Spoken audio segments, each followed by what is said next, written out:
Also would welcome your questions at any point. Andrew, could you go to the next slide? Let me see. I'm not seeing the next slide. Or can you advance it? So I am sorry, everyone. I just want to let you know that we are recording this and I forgot to push record. So it is recording now. So I forgot to record Donna's introduction. So everyone, please be aware this is being recorded and we will have it posted up on the grant website when the website is ready. And yes, Walt, you will be able to share this. We'll make it available for sharing. So yes. Wonderful, Andrew. Thank you again. And we'll just go through the slide presentation and I'll give you again an overview of the Aging Network with the hope that this will give you opportunities for partnering to a greater degree with the Aging Network. So next slide, please, Andrew. All right. Well, in addition to your focus on disability, we know that the nation is aging. And in fact, by 2030, which now seems right around the corner, there will be 1 in 5 Americans will be 65 and older. But another statistic is by 2034, there will be more people in the United States who are over the age of 65 than under the age of 18. And that growing older population includes people who have disabilities, people who have lived their life with disabilities, and people who have aged into disability. Next slide, please. And what we know is that 90% of adults who are 65 plus, and I would say that if you talk to anybody on the street, most people want to age in place. They want to live at home and in their community for as long as possible.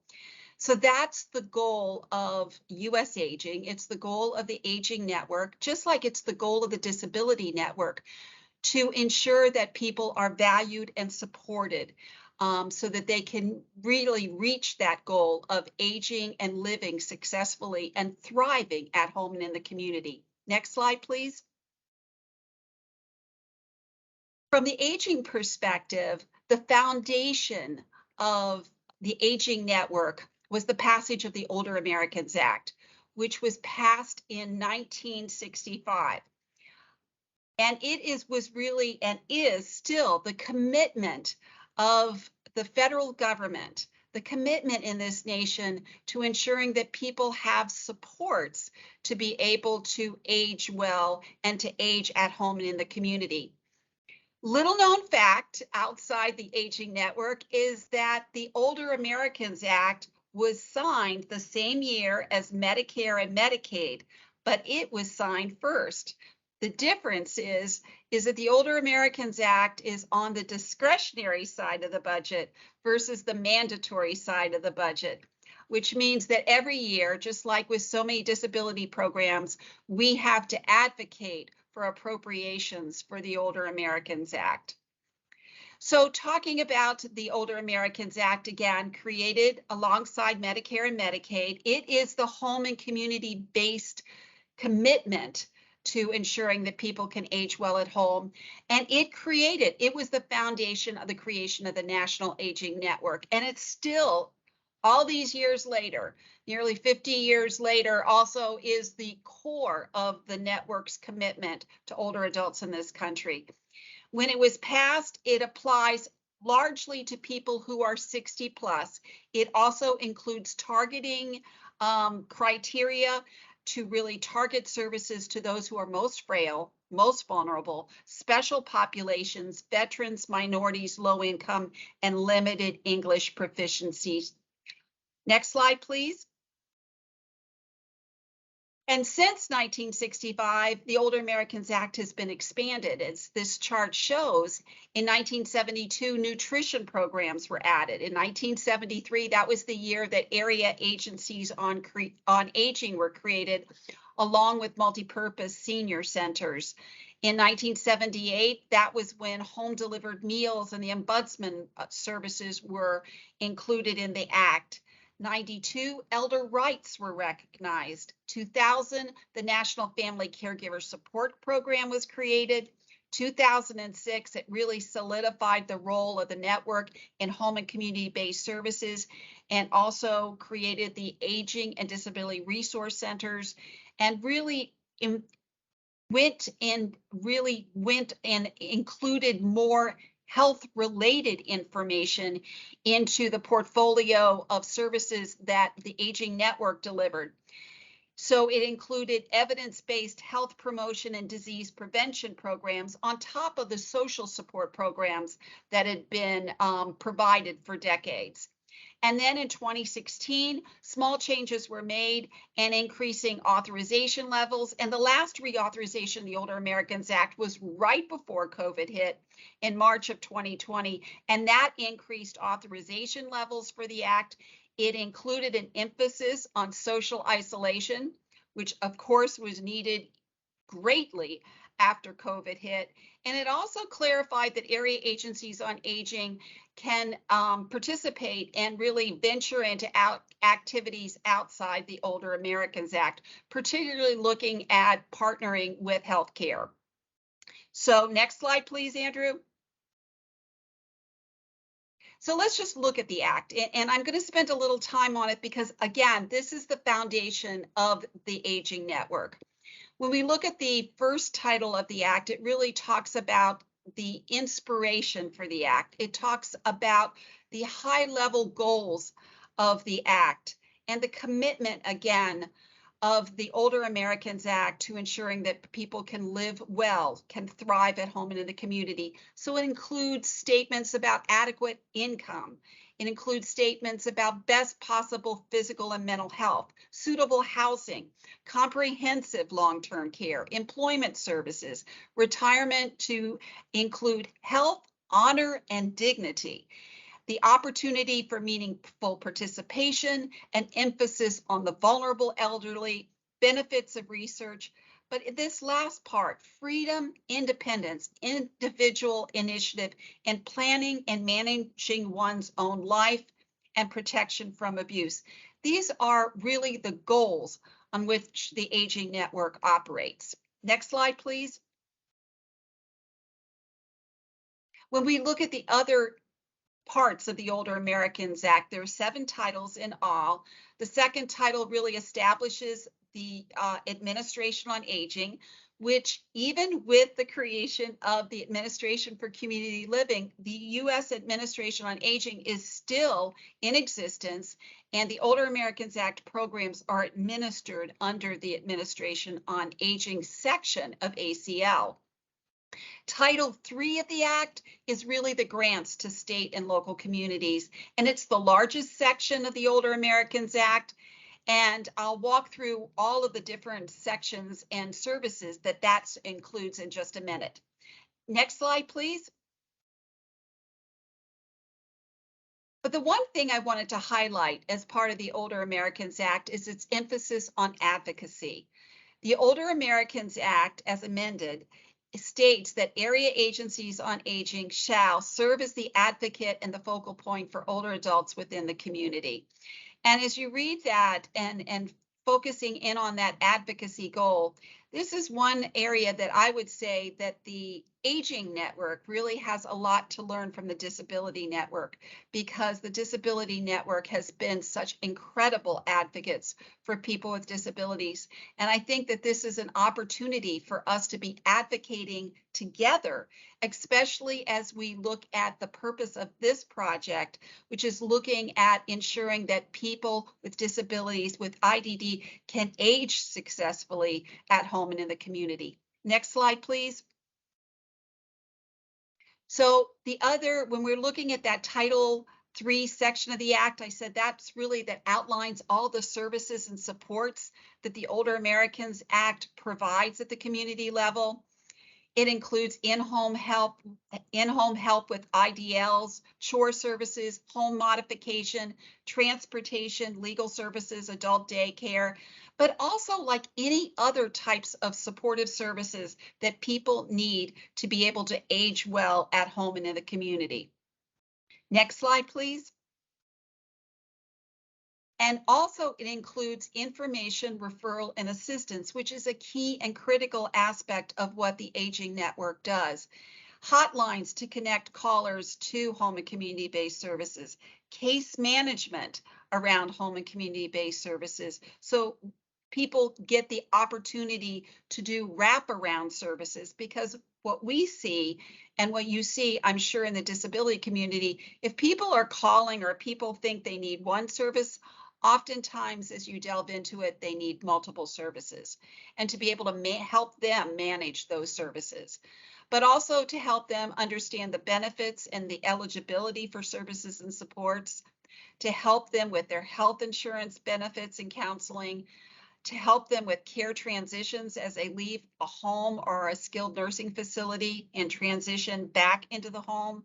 And then also, again, identifying and preventing elder abuse. Next slide, please. And the other elements of Title III include nutrition services, whether that be home delivered meals, meals in a congregate setting, or actually just buying food commodities and being able to deliver it to people. The National Family Caregiver Support Program, which I mentioned to you, that was passed as part of the 2000 reauthorization. And that includes respite services, also support and training for caregivers, because as we know, a number of people, you fall into that position oftentimes, and without the training and support needed. And this program is really targeted to be able to help caregivers not only care longer, but also support them in that important caring role. And then the last, under Section D of the Act, is really looking again at that disease prevention and health promotion, looking at issues around chronic disease, self-management, falls prevention, but broader wellness programs as well. Next slide, please. But also through the Older Americans Act, there's a senior community service employment program that is really targeted to help people who are older, who are low income, to find and be trained into employment. Title VI focuses in on services and supports to the Native American aging community, and then Title VII is really focused in on elder rights and looking at long-term care, ombudsman, elder abuse, and also legal services as well. Next slide, please. So when you look at the Older Americans Act, and as I said, in Title II of the Older Americans Act, it kind of outlines what the Aging Network is. The federal component, the Administration on Aging. At the state level, there are state departments on aging, which oftentimes may be incorporated into departments of health or departments of human services. And where they're located at the state level varies. In South Carolina, it's in the governor's office. In some states, again, it's under it's a standalone department, the Department on Aging or the Department of Elder Affairs. And in some states, it's combined with health or a broader human services umbrella. Area agencies on aging then are the next level. And actually, I would need to update this number. We are now at 617 area agencies on aging across the country. We had a number of area agencies on aging combined forces, but area agencies on aging are the local deliverers of aging services and supports, and I'll go into that in a minute. But they do their work, area agencies on aging, working and contracting and partnering with over 20,000 local service providers. And in some communities, those service providers are related to transportation, housing, nutrition, healthcare, emergency services, faith-based communities. There are a broad array of local service providers and partners that help the Aging Network meet its mission. Next slide, please. So all area agencies on aging play a key role. They are required by the Older Americans Act to do planning, developing, coordinating, and delivery of services. Planning, they develop area plans that really assess the needs of older adults in their community, what services and supports they need to be able to thrive, and then develop programs and services and supports to meet those needs, coordinate them, as I mentioned, with local service providers, and coordinating and partnering to ensuring the successful delivery of those programs. And in saying that, this covers a wide range of long-term services and supports in their planning and service area. Next slide. But as we're looking at the area agencies on aging, as I said, there's 617 virtually in every community in the United States. In a few of the states, those that are generally small in geographic area or less populated, the state serves the area agency on aging function. That's in New Hampshire, Delaware, Rhode Island, North Dakota, South Dakota, Wyoming, and Nevada. So it's not that there aren't area agency functions in those states, they are just administered by a state office on aging. But in all of the other states, there are separate functional area agencies on aging working at the community level. And they are the foundation of the operations of the Older Americans Act in those communities, and they have flexibility to be able to meet the unique needs of older adults who are living in those communities. Next slide, please. So where do you find area agencies on aging, those 617 organizations across the country doing this important work? Well, you'll find them lots of different places. 30% of area agencies on aging are located and co-located as part of city or county government. Another 27% are located and administered by councils of governments or regional planning district agencies. 39% are independent nonprofits, and then there's 4% that are other, and those are located as part of community action agencies, some as part of universities. So there's a kind of a potpourri in that 4%. But the majority of them are located, as I mentioned, either as nonprofits within local government, either city, county, or councils of government. Next slide, please. And the AAAs vary widely in those states. So in some states like Wisconsin, there'll be 3 area agencies on aging, and those cover a broad area. But in New York, there are 59 area agencies on aging, and they're all county-based. So the numbers of area agencies and where you'll find them in those states vary. But I'll have a clue at the end. I'll have a tool that'll help you find the area agency on aging in your community if you don't know how to do that. Next slide, please. So let me tell you a little bit about an area agency on aging and what you can find. When we look at the numbers of area agencies on aging, on average, there are 44 full-time staff, 17 part-time staff, and a lot of volunteers, though that has been impacted significantly because of COVID. But also there's a range here because we have some area agencies on aging that have 400 staff.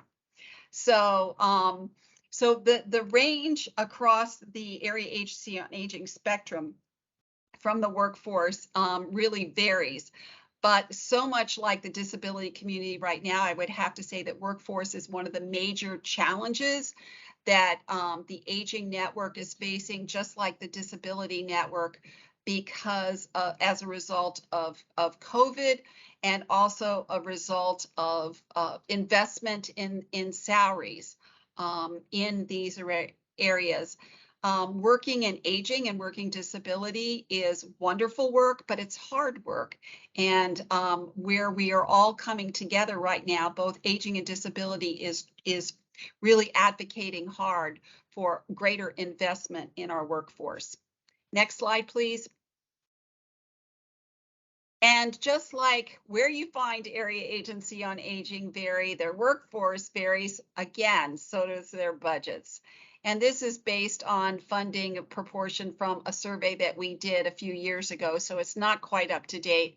But the average area agency on aging has a salary of about 10 million. But again, it ranges. Some of the smaller agencies, it may be 200,000. For some of the bigger agencies, 284 million. So their budget ranges, their resource base ranges widely, depending on the state they're in and also the resources that they have available to them. The foundation remains the Older Americans Act. 39% on average of their budget comes from that, but more and more their budget is also coming from Medicaid or the Medicaid waiver, as well as other federal funding that they're able to secure, and state and local funding. And we'll delve into that a little bit more in just a second. Next slide, please. When we look across the area agencies on aging from the funding, the funding really supports 5 core services. Those core services are nutrition, the home delivered meals, the congregate meals, but also supportive services that I highlighted, whether that be information referral, in-home services, personal services, transportation, home modification, legal services, caregiver supports, health and wellness, and then also elder rights.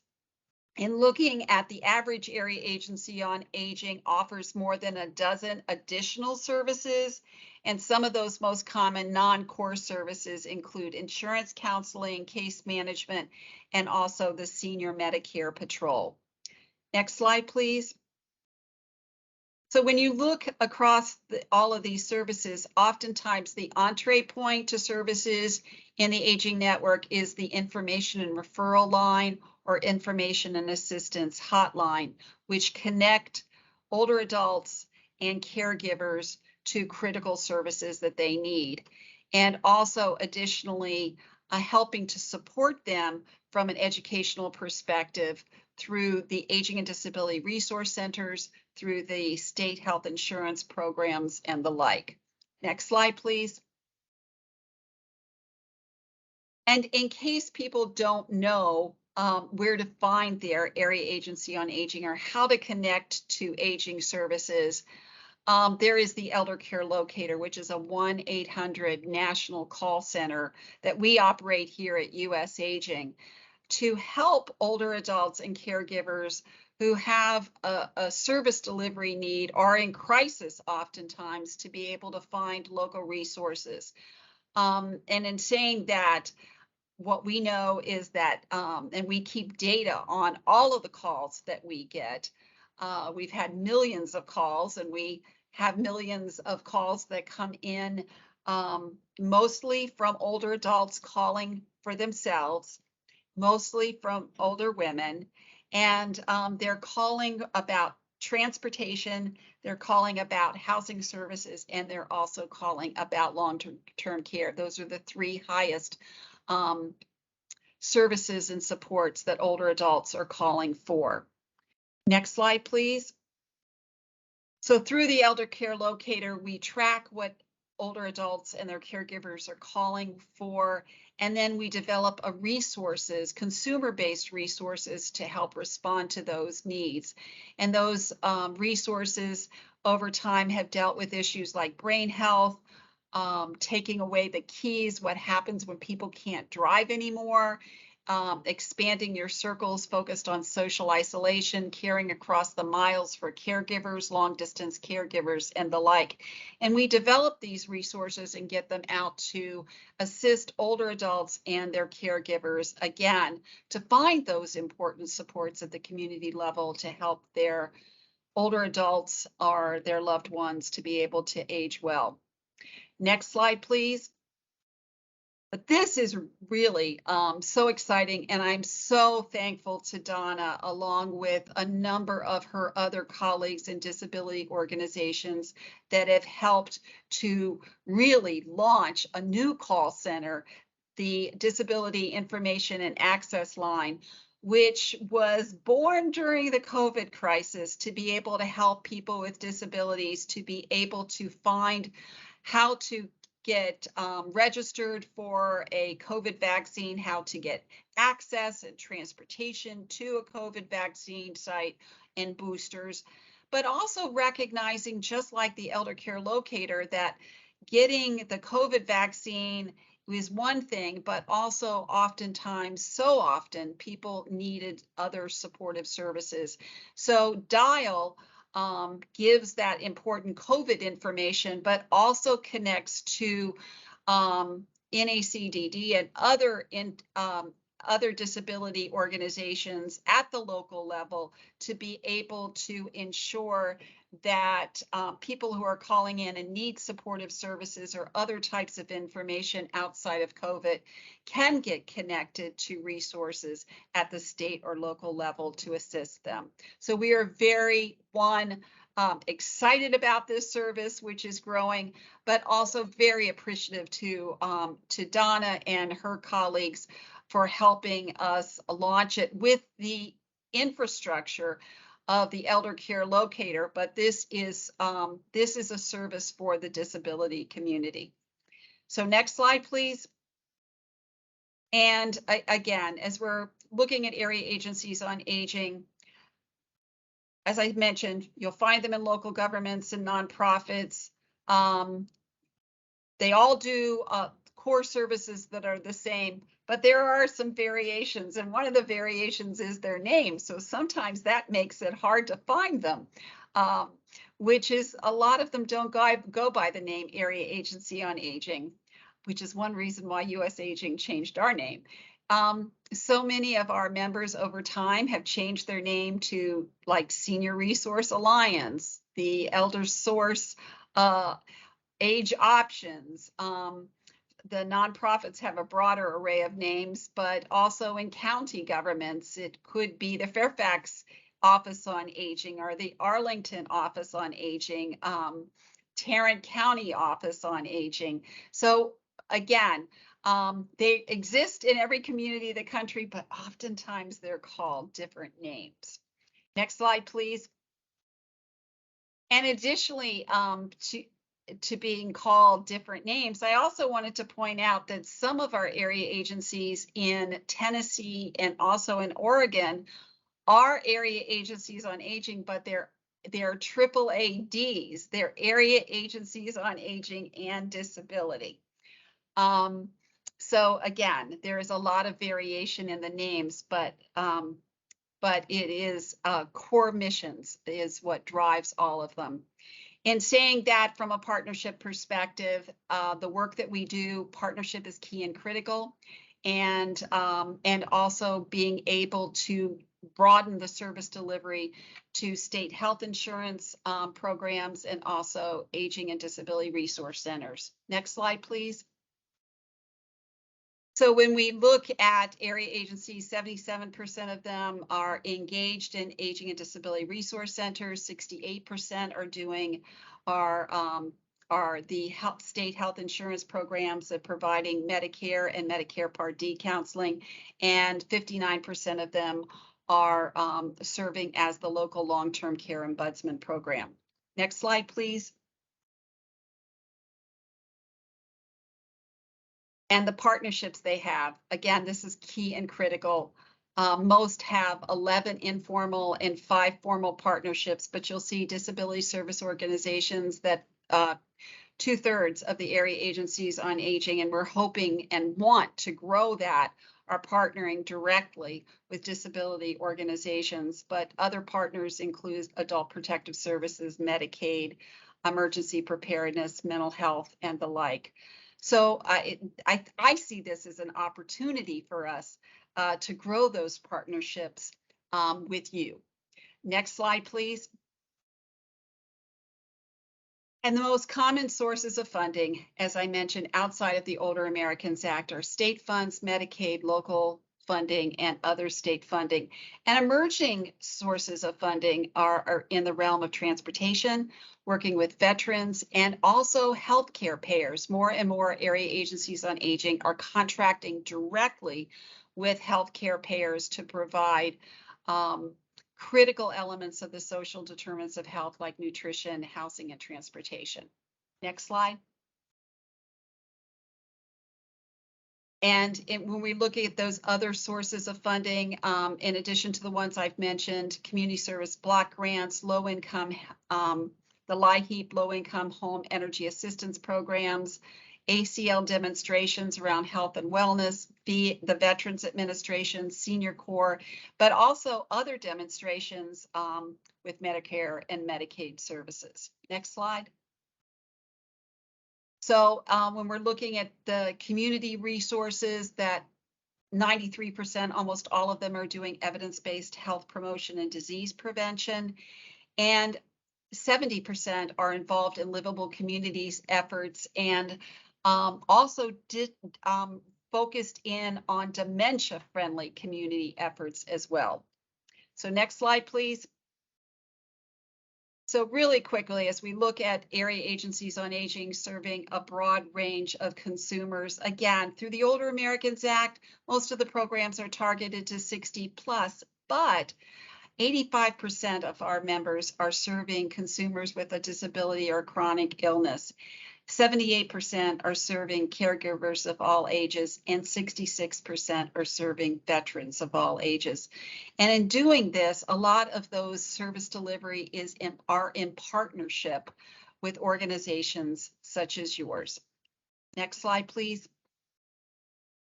And the most commonly offered services to people under the age of 60 are assessment for long-term care, information referral, fiduciary, intermediary for self-directed services, options counseling, and those important care transition services when people are leaving either the hospital or a skilled nursing facility. Next slide, please. So how do you find your area agency on aging? Well, you can go to our website, usaging.org, or you could go to the eldercare@acl.gov website. You put in either your county, your zip code, and the area agency on aging will pop up. And you can find them, you can call them directly, and you can also call the elder care locator, and they will transfer you directly to your area agency on aging. Next slide, please. As I close, I just wanted to highlight how honored we are at US Aging to be a partner in this project, and also working with Donna and Andrew on this important effort, and how much we want to, and our members want to work with all of you. So I wanted to highlight, as I close, just a couple of the resources that we have at US Aging that I hope that you will take advantage of, because as I describe them to you, you'll see that it's aging and disability. So I mentioned the elder care locator, the call center on targeted to older adults, and then Dial, the call center targeted to people with disabilities. But we also have the Aging and Disability Business Institute, which is really targeted to help aging and disability organizations be able to build their capacity to partner and to contract with healthcare. The National Aging and Disability Transportation Center, looking at Engage, the National Resource Center for Engaging Older Adults, but also Commit to Connect, which are two resource centers focused in on addressing social isolation and engagement of older adults, and Commit to Connect older adults and people with disabilities. We are the administrator for ACL of the Housing and Services Resource Center, which is really looking at really connecting older adults and people with disabilities with housing, appropriate, accessible, affordable housing with services. And then finally, we are the administrator for a national coalition on Dementia Friendly America, looking at ensuring that communities are really communities that are friendly to the growing numbers of people in this nation who have Alzheimer's or other forms of dementia, 80% of whom are living at the community level. So, final slide. I really want to thank you again. If you have any questions about anything that I presented either today or down the line, you'll know where to find me. And I really hope that you will reach out to me because, as Donna said at the beginning, really looking at ways to bring the Aging and the Disability Network together to meet the needs of people with disabilities who are aging in place, and we want them to age at home and in the community, and to do that well is critical. And I think that both networks have so much that we can learn from each other, and so much that we can also do together to ensure that important goal is met. So with that, I just want to thank you, and I'm happy to answer any questions now. Or as Andrew and Donna said at the beginning, I also have offered to do office hours, opportunities for you all individually or collectively to come back in and ask questions that are more targeted to your own state or community as well. Sandy, thank you so much. What a wonderful presentation. I know certainly for me, you solved some questions for me, some mysteries that I've always wondered about, and I'm certain that happened here for everybody. We do have time for a few questions before we close today, and I saw one in the chat, Sandy, from Walt Glom in Connecticut, that I want to draw your attention to. He said, today we presented the new Bridging COP to one of our larger statewide grassroots disability self-advocacy groups. And I was surprised when one of the members, who is a senior, expressed concern that the bridge would somehow dilute senior services. How would you respond to that? I would respond that I see it just the opposite. I see it as the fact that we're coming together, we're stronger together. So it's not an either or, it's always an and. And I think that's how our organization is really messaging to our members that this is this building partnerships and building the capacity to meet people with disabilities who have lived with a disability, or all of those people who will gain a disability. That's our role and function, and that's part of our mission. It's part of our vision. It's not an either or, it's an and. Thank you. I see another question in the chat from Lisa Burkholder. Her question is, how is oversight of the quality of AAAs managed? All of the area agencies on aging are monitored by their state offices on aging. So there is a monitoring of their services and their administrative processes at the state level. Also, all of the area agencies on aging have reporting requirements to the state, but also those reporting requirements also go to ACL, and the Administration on Aging. So there are several different layers of reporting and also quality assurance on their projects. I didn't mention too that all area agencies on aging have an advisory council. They have local governance councils that are mandated as part of the Older Americans Act. So in addition to reporting to the state or reporting to ACL, they're also reporting locally to their advisory committees, who take that role very seriously to ensure that not only are they meeting the needs of older adults in that community, but they're doing it well. Thank you for that. We have just a couple more minutes. I don't see other questions in the chat, but is there anybody else who is on with us who has a question?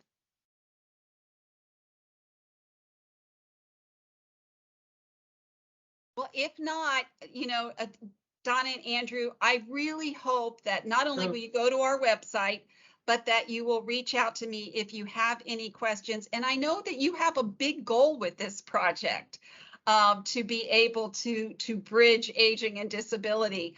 Please reach out to us as a resource, because we share that goal with you. And we do have a question from Walt. Mhm. So let me try and unmute him.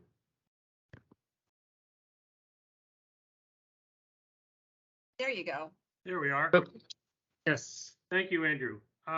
It's not really a question. I just wanted to say to any of you who don't already engage your area agencies on aging, that we developed a great relationship with the 5 AAAs here in Connecticut, working together on the vaccine access grant. You know, we were, I knew about them. I hadn't done a lot of work with them in the past, but we all got that money together, and I really got to know them. And of course, that's been a great foundation for what we're doing with the community practice. So I encourage anybody who's not already doing so to engage those resources, because at least here, they're terrific people, and they're doing a lot of good work, which I expect we'll be able to leverage. Thank you. Walter, also building on that, I didn't mention, but in most of your states, well, in all states, there are state associations of area agencies on aging.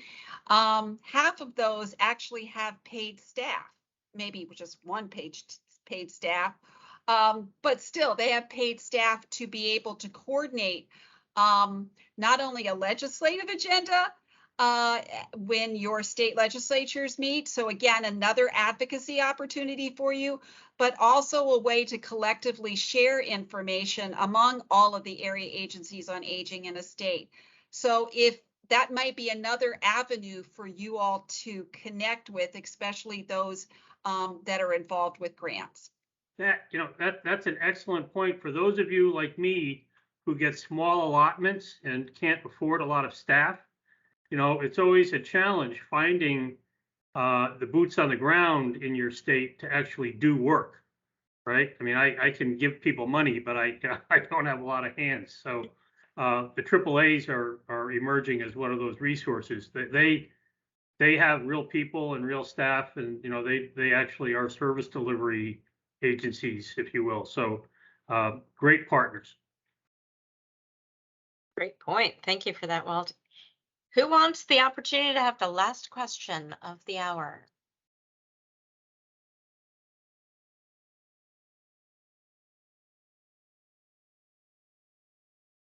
All right, seeing no more questions. Sandy, thank you so much. What a wonderful presentation. I really, again, appreciate those of you, all of you. What a great crowd we had here today. This tells me that this topic is very important and meaningful to all of you as much as it is to us. And we're grateful for your presence. We hope that you learned some new things today about the aging system, and we'll walk away with some great new ideas for your state. And please, as Sandy said, do follow up with her. If you need some office hours, you've got questions. She is our partner, our friend, and we're happy to share this resource and her mentorship with you. Andrew, thank you for running this event today. Did you have any closing words? I would like to say for people that if this has sparked your interest in partnering with aging, we will be announcing the next round of applications for our Bridging Aging and Disability Networks grants in the next month or November probably will be the next application round. So please keep that in mind as a follow-up to today's webinar. And please don't hesitate to reach out with any questions. My email is amorris@nacdd.org, or you can reach out to any of the current grants in New Jersey, Hawaii, Connecticut, Florida, and Washington, D.C. And I'm sure that they would be happy to talk to you about their projects and what they've learned so far as well. And we have a great leadership team that Sandy is part of that provides technical assistance to the grantees. And just thank you all for your participation, as Donna said. And as we have more webinars, we will invite people to invite the DD councils to attend as we can. So thank you all. And with that, I think we will sign off. Thank you, everyone. Thank you. Take care. Thank you.